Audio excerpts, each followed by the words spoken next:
جی شکریہ سینیٹر علی ظفر صاحب. آپ نے جو توشہ خانہ کیس ہے اس کا جو قانونی نقطہ ہے ہمارا موقف جو ہے وہ ہم نے قوم کے سامنے رکھنا مناسب سمجھا. دیکھیے الیکشن کمیشن آف پاکستان ایک آئینی ادارہ ہے اور آئین کی اور پاکستانی قوم کی اس ادارے سے کچھ توقعات ہیں. وہ توقعات کیا ہیں؟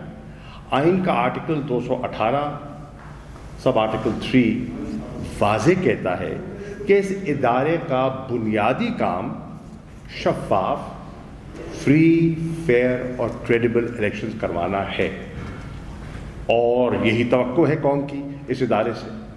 اب میں سمجھتا ہوں کہ اس ادارے کو اپنی ساکھ اور جو اس کی کانسٹیٹیوشنل آبلیگیشنز ہیں، رسپانسبلٹیز ہیں جس کے تحت انہوں نے حلف لیا ہوا ہے، اس کی پاسداری کرے گا.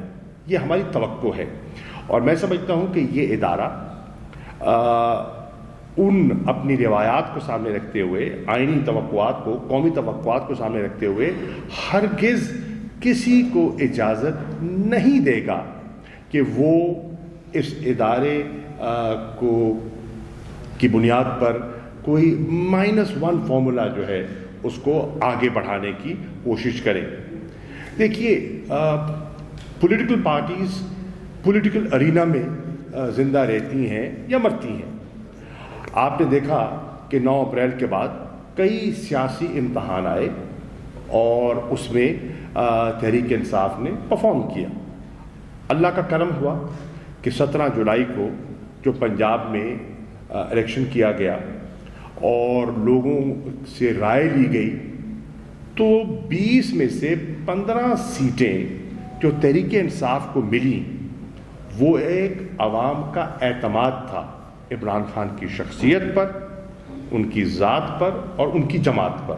اور پھر آپ نے دیکھا ابھی حالیہ جو ضمنی الیکشن ہوئے ہیں 16 اکتوبر کو، وہاں بھی 11 میں سے 8 سیٹیں تحریک انصاف کو ملی ہے، جن میں سے کہ 6 قومی اسمبلی سیٹیں عمران خان صاحب نے جیتی ہیں. اب جو پولیٹیکلی آپ کسی کو سیاسی میدان میں آپ اس کا مقابلہ نہ کر سکے تو پھر کسی اور انداز سے آپ اس کو لا فیئر کے ذریعے پولیٹیکلی ایلیمینیٹ کرنے کی کوشش کریں تو میں سمجھتا ہوں یہ بہت قوم کی توقعات کے برعکس ہوگا اور یہ قومی مفاد میں ہرگز نہ ہوگا. اب میں چند گزارشات کرنا چاہوں گا. اگر آپ دیکھیں کہ ہر ادارے سے لوگوں کی توقعات ہیں، میں چند مثالیں آپ کے سامنے رکھنا چاہوں گا. پہلی بات آپ دیکھیں کہ جو پروہیبٹڈ فنڈنگ کیس آیا اس پر پوری بحث ہوئی، اس کی نوک پلک کو دیکھا گیا.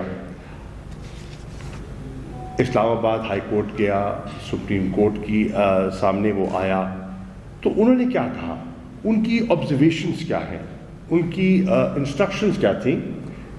وہ یہ تھیں کہ آپ اسکروٹنائز کریں اکاؤنٹس کو اور فنڈنگ سورسز کو of all the political parties, کیونکہ جو لا ہے وہ اپلائی کرتا ہے سب پر، ایک جماعت پر نہیں، سب پر اس نے لاگو ہونا ہے اور آپ سب کے کریں. اب پوری قوم دیکھ رہی ہے کہ تحریک انصاف نے واحد جماعت ہے جس نے والیومز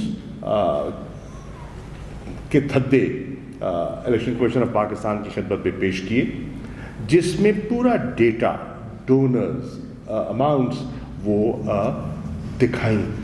میں نہیں سمجھتا کہ کسی سیاسی جماعت نے اتنی تفصیلات الیکشن کمیشن کو پیش کی ہوں جو تحریک انصاف نے پیش کی ہیں. اسکروٹنی کمیٹی بنائی گئی، اسکروٹنی کمیٹی نے پوری جانچ پڑتال کی.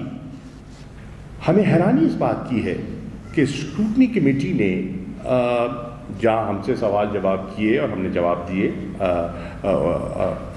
وہاں اور جماعتیں جو ہیں ان کی فنڈنگ سورسز کے بارے میں بالکل خاموشی ہے، کوئی تذکرہ، کوئی ذکر، کوئی پیش رفت ہمیں وہاں دکھائی نہیں دی۔ اسی طرح آپ آگے بڑھیے تو ہارس ٹریڈنگ کے بارے میں خاص طور پہ سینٹ کے الیکشنز میں تحریک انصاف کے چیئرمین عمران خان بارہا پبلک فورمز پر، عوامی جلسوں میں اس کا ذکر کرتے رہے، اور پوری قوم جانتی ہے کہ ہمارے سینٹ کے الیکشنز میں ماضی میں کیا ہوتا رہا ہے۔ اب اس کے تدارک کے لیے